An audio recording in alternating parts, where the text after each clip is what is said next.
Mateus 23:15. Ai de vós, escribas e fariseus hipócritas, pois percorreis o mar e a terra para fazer um só discípulo. Depois de o terdes feito, o fazei filho do inferno 2 vezes mais do que vós. Eu vou ler de novo. Ai de vós, escribas e fariseus hipócritas, pois que percorreis o mar e a terra para fazer um discípulo, e depois de o terdes feito, o fazei filho do inferno 2 vezes mais do que vós. Agora vá, por favor, para o Salmo 23.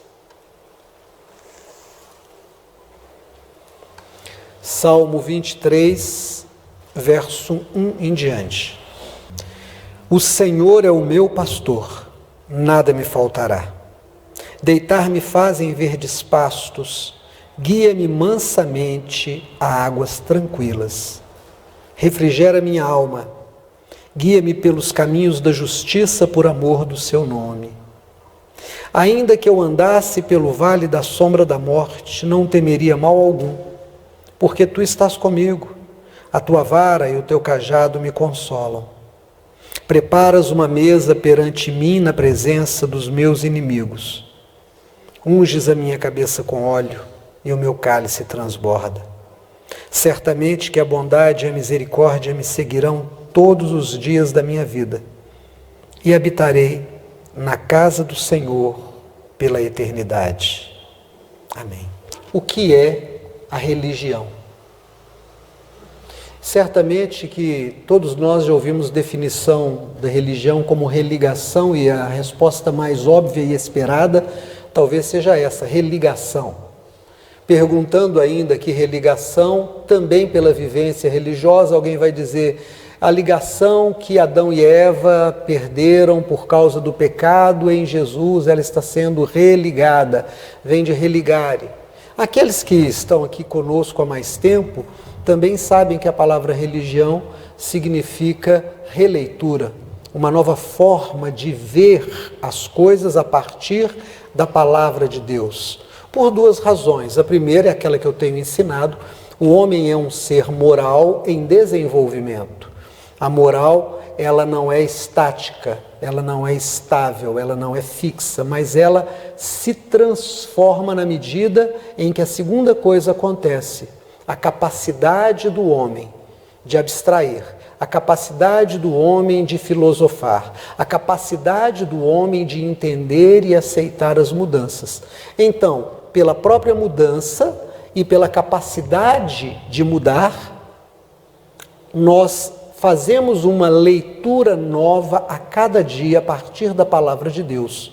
Os exemplos são muitos.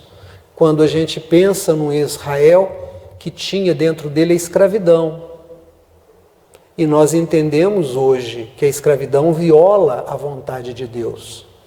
Quando nós lemos no Velho Testamento que em nome de Deus se matava, e hoje nós entendemos que em nome de Deus se faz valer a vida.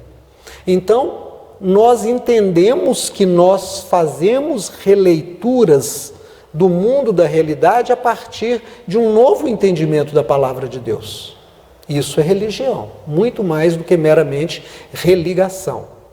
Nós vimos no primeiro texto o Senhor Jesus, no meio de um discurso, ele diz assim: ai de vós, pastores, entendedores da lei, vocês que ensinam a palavra de Deus, que pregam, ai de vocês, porque vocês têm um trabalho enorme, vocês percorrem o mar e as terras, vão a todos os lugares do mundo para fazer um único discípulo, um único prosélito. Prosélito é aquele que muda de religião. E quando vocês conseguem convertê-lo às ideias de vocês, vocês o tornam uma pessoa 2 vezes pior do que vocês mesmos, 2 vezes filhos do inferno. Vocês os transformam em religiosos, ou o transformam em religioso, mas a religião dele não liga a Deus e não faz uma releitura da vida. Vai levá-lo para o inferno 2 vezes mais rápido do que vai levar vocês mesmos. Que religião é essa que transforma alguém em algo pior? Que religião é essa que, em nome de Deus, leva alguém para o inferno? Jesus está falando para escribas e fariseus, para pastores, para aqueles que ensinavam a Torá, aqueles que eram filhos de Moisés, aqueles que se achavam filhos de Deus, a partir da visão que Moisés tinha trazido. Eles que saíram do Egito, ou que eram filhos daqueles que saíram do Egito, que saíram do Egito. E Jesus chama a atenção deles. Irmãos, presta bem atenção nisso. Então, nós precisamos ter muito cuidado com o fato de nos vermos como religiosos, de nos entendermos como filhos de Deus, de nos entendermos como membros de uma igreja escolhida por Deus para a salvação. É muito perigoso quando você desenvolve uma visão de exclusividade, quando você se acha, por alguma razão, melhor do que qualquer outra pessoa. Nós não somos, por sermos religiosos, nós não somos por termos a Bíblia, nós não somos por estarmos numa comunidade evangélica melhores do que qualquer pessoa nesse mundo. Em nada somos melhores do que aquele que não crê como nós ou de que simplesmente não crê. Não somos melhores do que aqueles que vivem de uma forma diferente de nós. Não somos melhores do que aqueles que praticam coisas com as quais nós não concordamos. Nós somos iguais, somos todos filhos de Adão e Eva. Apenas estamos em momentos diferentes do nosso desenvolvimento na caminhada para com Deus.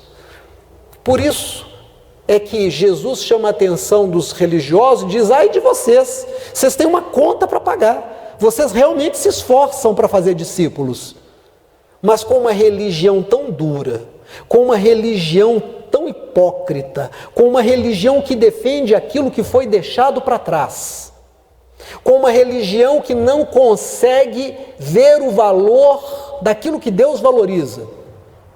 Vocês estão levando as pessoas para o inferno e ai de vocês. Isso tem que acender um farol amarelo para a gente. E aí nós fomos para o segundo texto que nós lemos, que é o texto do Salmo, Salmo 23. E no Salmo 23 tem aqui o passo a passo, ou pelo menos nos mostra alguma coisa de como nós podemos nos tornar filhos de Deus a partir da nossa prática. Não a partir do que nós pensamos, mas daquilo que nós vivemos, daquilo que nós vivenciamos. A primeira coisa que esse salmo diz é assim, olha para a Bíblia para você ter certeza de que eu não estou inventando. O Senhor é o meu pastor e nada me faltará. A primeira coisa que Deus coloca aqui nesse salmo é que se Ele é o pastor, nós somos ovelhas. A ovelha não decide o caminho para onde vai. A ovelha não decide o final da sua própria vida e a ovelha não decide para que ela serve. Quem decide todas essas coisas é o próprio pastor. Existem algumas ovelhas que são ovelhas de reprodução. São ovelhas tão boas que o pastor separa para serem matrizes.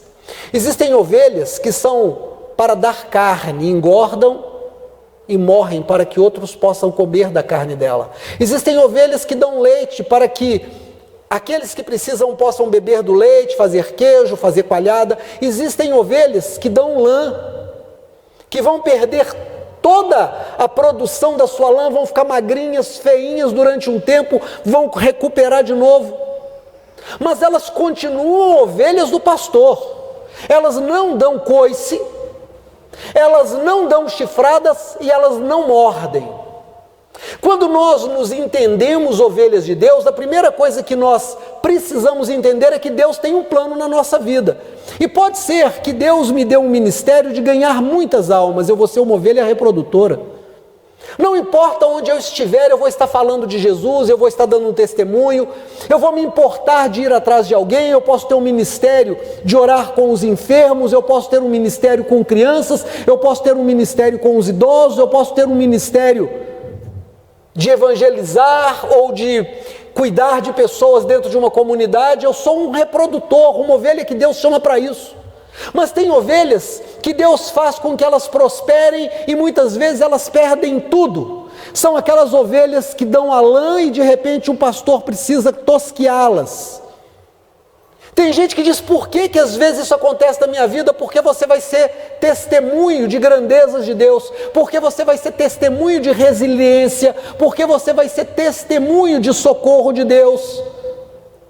A pessoa, ela não joga na cara de Deus, mas eu fui fiel e o Senhor me fez perder essa empresa, perder esse carro. Não, ela louva o Senhor porque ela não se sente dona da lã dela, a lã dela pertence ao Senhor. Então ela diz, Ele é o meu pastor e eu sou a ovelha, e se Ele tirou da minha vida nesse momento, bendito é o Senhor. Aí o Senhor traz de novo. Foi o que Ele fez com Jó. Ele encheu Jó de lã e depois Ele tosqueou Jó, tirou tudo de Jó. Jó ficou magrinho, ficou feinho, mas o Jó não blasfemou de Deus, e Deus deu a ele lã novamente. Existem ovelhas que são ovelhas para leite, existem ovelhas que são ovelhas para a produção do queijo, da coalhada. Sabe aquela pessoa que recebe o ministério do socorro? Aquela pessoa que se importa com os outros? Aquela pessoa que às vezes tira da boca dela para fazer uma oferta a alguém? Aquela que não tem medo de ser dizimista, não tem medo de ser ofertante, aquela que vai atrás das pessoas e socorre e diz não conta nada. É aquela pessoa que vive o ministério de o que a sua mão esquerda fizer, a direita não precisa ficar sabendo. Ninguém sabe que ela é patrocinadora de missionário, ninguém sabe que ela ajuda no Caminhos para Jesus, ninguém sabe que ela ajuda nas associações evangélicas que fazem serviço. Ela está sempre procurando alguém para ela servir, porque ela é uma ovelha que dá leite. Existem pessoas que vão morrer, irmãos. Existem pessoas que vão se acidentar, que vão adoecer e que vão morrer sem nunca dar uma palavra de amargura. São aquelas ovelhas que são feitas para o abate, cuja carne vai alimentar a muitos. Aquelas pessoas que vão ter um testemunho tão extraordinário que durante séculos as pessoas vão falar dela. Eu gosto de brincar com Wesley, né? Eu sempre digo Wesley, um tição tirado da brasa, porque houve alguém chamado Wesley, John Wesley, que tinha uma vida tão íntima com Deus, que passou por um incêndio, foi salvo por um incêndio, e ele foi chamado tição que foi tirado da brasa. Ele é o pai de uma das maiores igrejas históricas do mundo, cristãs. Morreu, mas a carne dele continua alimentando a muita gente até hoje. Lutero foi assim, Calvino foi assim. Quantas pessoas que viveram há séculos, que viveram há décadas e que nós ainda falamos nelas, elas morreram para que nós pudéssemos continuar comendo da carne delas. E continuamos. Então, a primeira coisa que você tem que entender é que você é ovelha. Quem decide o seu caminho é o Senhor. Aceite o caminho que Deus tem para você. Não dê coice. Não dê chifrada, não morda. Você não é chamado para ser cachorro, você não é chamado para ser um boi que chifra, você não é chamado para ser um cavalo que dá coice. Você é chamado para ser ovelha. Diga, Deus, o plano que o Senhor tem para mim, o ministério que o Senhor tem para mim, eu vou dar um lugar a Ele e eu vou louvar o Teu nome. A segunda coisa que esse salmo mostra para nós, presta bem atenção, ele me faz deitar em verdes pastos. Olha, hoje nós temos pastos que não são verdes, nós temos pasto que tem muita erva daninha, nós temos pastos grandes, mas com plantas tóxicas. Nós temos pastos que estão contaminados. Hoje você abre a internet, você tem vários pastores pregando. Tem gente que agora está recebendo mensagem só pela internet. Não precisa estar numa igreja. Não precisa ter hora para chegar, não precisa ter hora para sair, não precisa ter um pastor, não aceita que o pastor chame a atenção dele, ele fica na internet, e aí ele ouve um pastor que fala que não precisa dizimar e ele fica alegre. Ele ouve um que fala que a esquerda é ruim, que a direita é boa, ele ouve um que fala que você tem que subir um monte, ele ouve um que fala que tem que cair no chão. Mas a Bíblia diz, o Senhor é o meu pastor, Ele escolhe que tipo de ovelha que eu sou e Ele me faz deitar em pastos verdes. Qual é a comida que um crente tem que comer? A palavra de Deus. Qual é o pasto verde que você pode comer? A palavra de Deus. Sabe qual é o primeiro princípio para você aprender a pregar? É você entender a Bíblia. Não tem como eu pregar uma coisa que eu não entendo. Então, para que eu possa ter a oratória, para que eu possa pregar, para que eu possa falar, eu preciso entender o texto, e aí eu vou para a hermenêutica. Então, qual é a primeira regra da hermenêutica? Para que eu entenda um texto bíblico? A Bíblia interpreta a Bíblia, já te ensinei isso. A Bíblia interpreta a Bíblia. Não ouça qualquer explicação. Dia desse alguém disse: pastor, eu vi um pastor pregando de um moço que foi no inferno, viu o diabo, viu as almas, e ele voltou com uma mensagem para a igreja. Eu falei: irmão, dá descarga, puxa a cordinha, porque isso é coisa que não presta. Jesus não leva ninguém para o inferno para trazer uma mensagem do inferno, como não leva ninguém no céu para trazer uma mensagem do céu. O que do céu tinha que ter vindo já veio, e ele deu a palavra dele. Então leia a Bíblia, conheça a Bíblia, se interesse pela Bíblia, leia sistematicamente. Leia primeiro o Mateus, depois o Marcos, depois o Lucas, depois o João, depois o Atos dos Apóstolos, depois o Romanos, e assim até chegar em Apocalipse. Se você já começou no Velho Testamento, comece no Gênesis, vá para o Êxodo, e assim vem até o Malaquias. Se você não entende alguma coisa, você deve ter um pastor. Você deve perguntar ao seu pastor se existe uma literatura complementar. Não leia qualquer coisa. Busque um pasto verde, uma palavra não falsificada. Beba um leite genuíno. Aí ele diz aqui mais, olha o que ele diz: me guia mansamente a águas tranquilas. Irmãos, água tranquila é uma maravilha. Quem já foi na Serra do Cipó? É bom? Quando a igreja começou, quando a comunidade cristã começou, a gente era menor do que nós somos hoje. Nós somos bem pequenininhos, mas éramos muito, muito menores. E não tínhamos nenhum lugar para a gente reunir, era um lugarzinho emprestado, num grupo aqui em cima. Lembra, Giovana? Você foi naquele acampamento lá, pro lado de Jaboticatubas conosco, você era menininha, né? A Sandra foi. A Nízia não estava conosco nesse tempo ainda não. Estávamos lá como a Igreja Batista de Jaboticatubas, fomos para uma fazendazinha lá que eles arrumaram, tiveram a gentileza de nos convidar, eu era o pastor que ia pregar, e o pessoal desceu para o rio para poder tomar banho naquelas águas tranquilas, gostosas, refrescantes.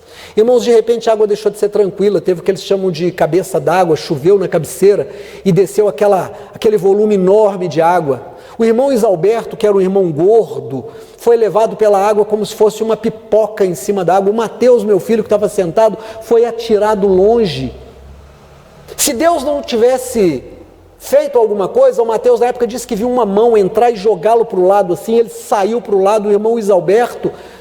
Se não houvesse uma intervenção, eles seriam jogados numa cachoeira de mais de 6 metros, com uma força enorme. As águas deixaram de ser tranquilas. Olha o que o Senhor Deus diz: ele guia as ovelhas dele às águas tranquilas. Tem gente que gosta de briga, tem gente que gosta de entrar em confusão, tem gente que gosta de escolher o pior para a vida dele, tem gente que não gosta de água tranquila, tem gente que gosta de vida tumultuada, compra sabendo que não vai dar conta de pagar, aluga sabendo que vai ser despejado. Tem gente que não engole um desaforo, que volta lá e diz: o que você falou? Vamos resolver esse negócio no braço. Tem gente que gosta de gritar, tem gente que gosta de brigar, tem gente que fica magoado por tudo. Ouviu uma palavra, tem gente que gosta de tumulto. Gente, o negócio é tão impressionante que dia desse eu estava vendo um anúncio de carro, e aí estava escrito assim: carro fulano de tal, assim assado, e o cara colocou assim: tumulto. Sabe o que é tumulto? Carro que não tem documento, carro que está cheio de multa. Ou seja, você vai comprar e usar, mas o dia que a polícia pegar, acabou, você perdeu.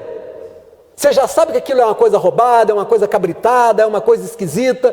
Mas tem gente que gosta disso, como tem gente que gosta de águas que são desesperadoras, que não são tranquilas. Um crente de verdade, ele busca águas tranquilas. Sabe onde é que ele está? Ele está onde tem paz, porque Jesus é o príncipe da paz. Tem gente que diz: olha, vai começar a brigar, eu não vou estar nessa não.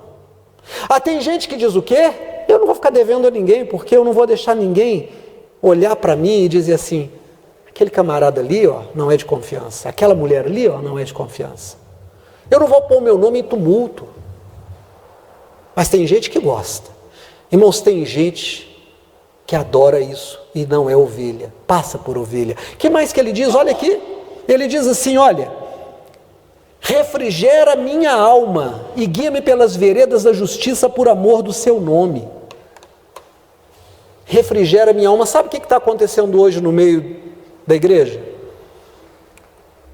Muita gente com doenças psicológicas, muita gente que só dorme tomando remédio, muita gente que só acorda tomando remédio, muita gente que só passa o dia tomando remédio, muita gente que já tem conta na farmácia, muita gente que uma parte do dinheiro já é separado só para remédio, tem gente depressiva.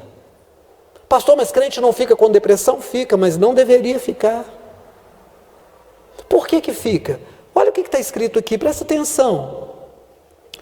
Ele me guia as águas tranquilas, e o verso 3, refrigera minha alma. Alma é psique, refrigera minha psique e guia-me pelas veredas da justiça por amor do seu nome. Primeiro, Deus quer que você não tenha a doença do final do século 20 e do início do século 21, que é a depressão, que vem do quê? Vem do apego, vem da ansiedade.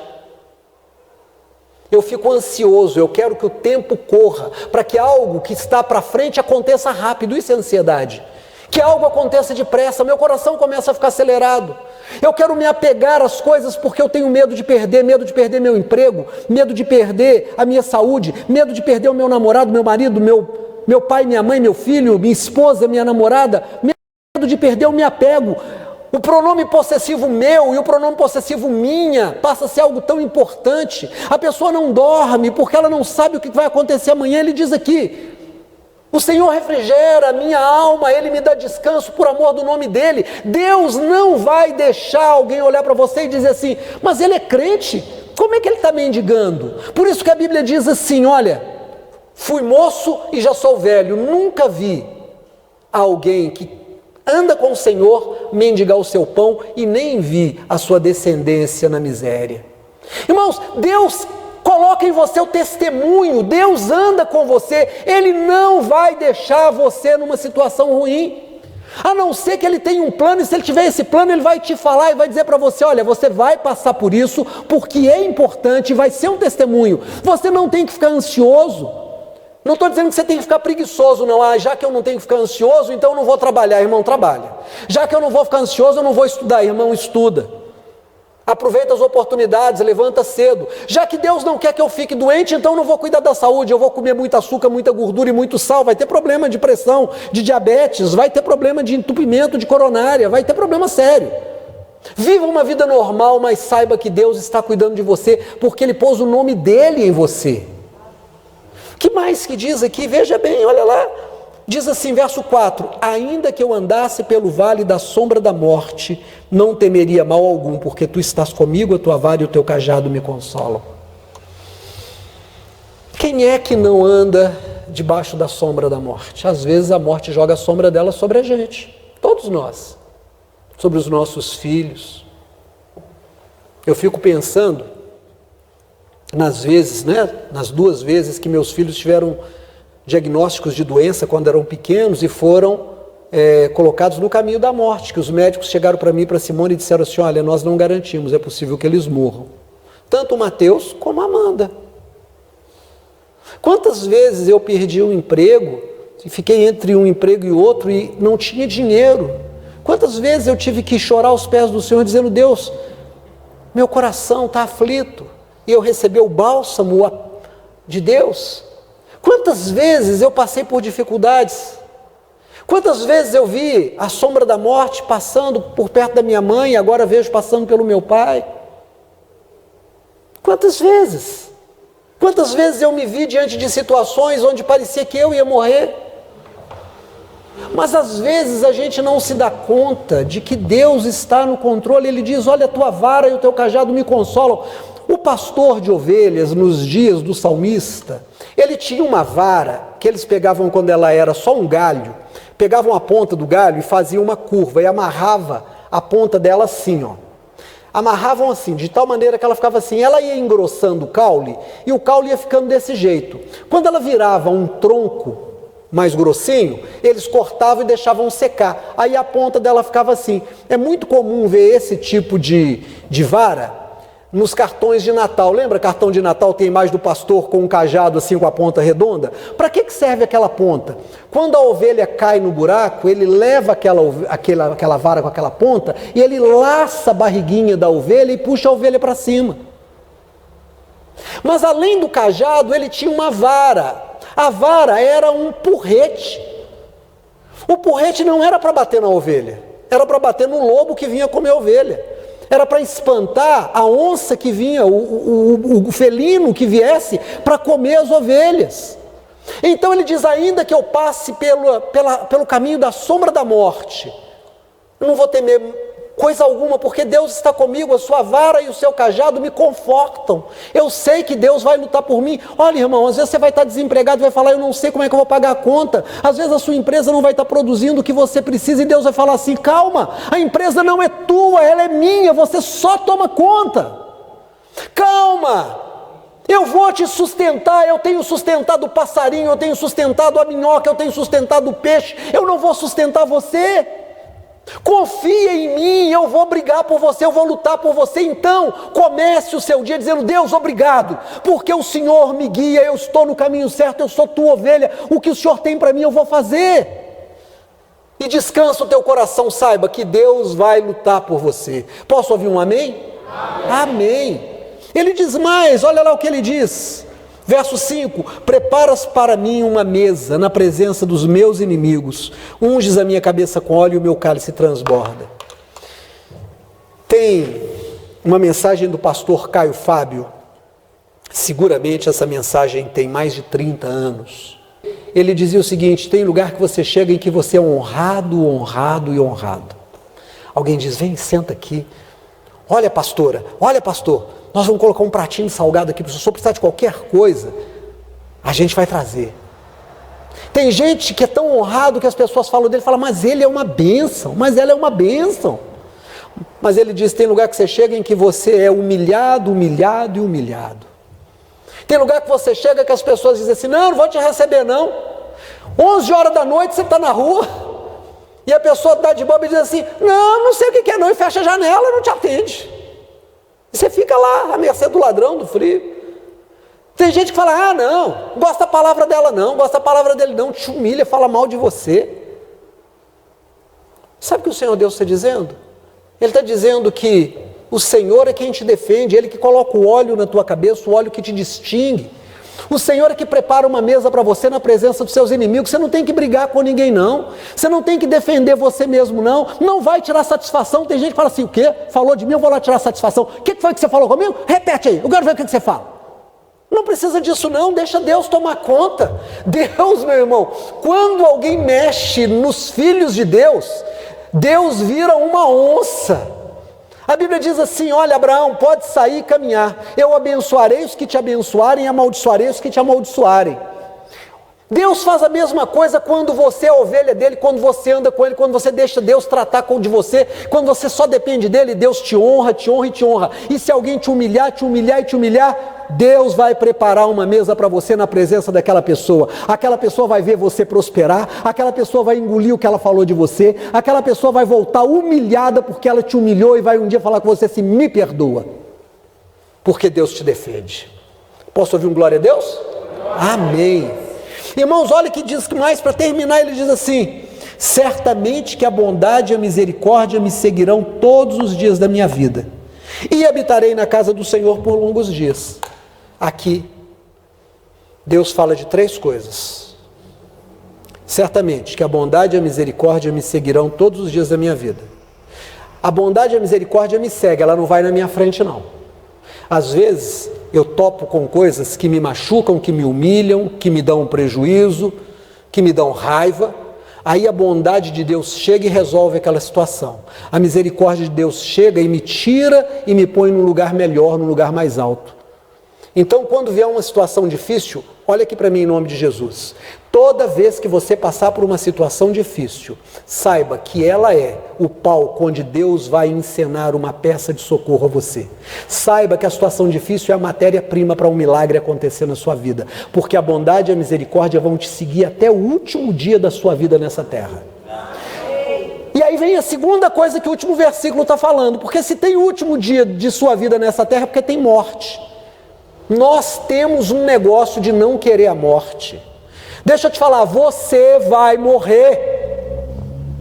Não adianta dizer está amarrado, não dá para amarrar a morte. Não adianta bater. Nós vamos adoecer e morrer, nós vamos envelhecer e morrer, ou nós vamos nos acidentar e morrer, ou nós vamos ser vítimas de um crime e morrer. Mas eu vou morrer, você vai morrer, todo mundo vai morrer, porque todo mundo antes de nós morreu. Até Jesus morreu e ressuscitou, mas morreu. Todo mundo tem que morrer. Então não adianta você ter medo da morte. Não adianta se apegar a essa vida dizendo assim, não, eu não quero, eu quero viver muito. Irmão, para com esse negócio. O que é viver muito? Você quer viver 90 anos? 100 anos? 105? Você acha que com 100 anos você vai dar conta de se limpar com papel higiênico ou alguém vai te limpar? Você acha que com 100 anos você vai tomar banho sozinho? Você acha que você vai entrar debaixo do chuveiro, abrir aquilo ali, vai tomar aquele banho? Ou alguém vai ter que te ensaboar, passar a mão em você? A gente está se apegando, tem gente que não quer envelhecer, estica tudo, usa creme e mexe. Nós envelhecemos, envelhecer faz parte da vida. Agradeça a Deus porque você está envelhecendo, agradeça a Deus pela ruga, agradeça a Deus pelo cabelo branco, agradeça a Deus porque agora você tem que usar óculos, agradeça a Deus quando chegar a hora de segurar uma bengala, porque você teve anos, dias de vida em que você aproveitou muito. Então viva de uma forma digna da vida que Deus está te dando. E quando chegar a velhice, diga Deus, obrigado em nome de Jesus. E quando chegar a hora de você morrer, não fique com medo. Pastor, mas eu estou com 80 anos e apareceu um negócio no intestino, aparece mesmo, irmão. A morte precisa de uma razão para te levar. Nós estamos acompanhando aquela senhora que está com câncer, ela está em estado terminal, não tem mais jeito, é caminho sem volta. E eu oro com ela, e ela diz, Deus vai me levantar, né? Fala, Deus pode, né? Deus pode. Se a senhora quer que a gente pede, a gente pede. 80 anos. Quer mais quanto? Mais 5? Quando chegar ao 85, ela vai aceitar ou ela vai pedir mais 6 para ir para 91? Quando chegar a 91, ela vai pedir mais 4 para chegar em 95? Qual que é o limite? Qual que é? Irmão, então veja, bondade e misericórdia te seguirão todos os dias da sua vida, mas o dia que completar o todo, você vai morrer. Não tenha medo da morte. Não acredite que você vai ficar bonitinha como você está hoje para sempre. Não acredite que seu cabelo vai ficar bonitinho como está para sempre. Pode ser que você perca cabelo ou pode ser que ele fique todo branco.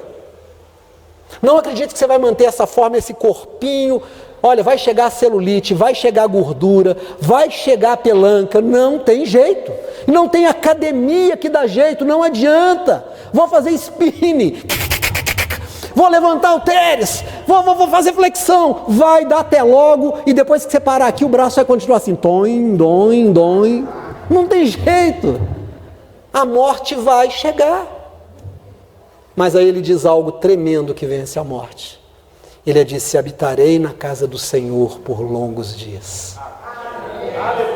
A morte para mim é só o portal para eu morar com Deus. Eu vou estar para sempre com o Senhor. E aqui, irmão, eu vou te falar uma coisa em nome de Jesus. Nós estaremos com os nossos queridos.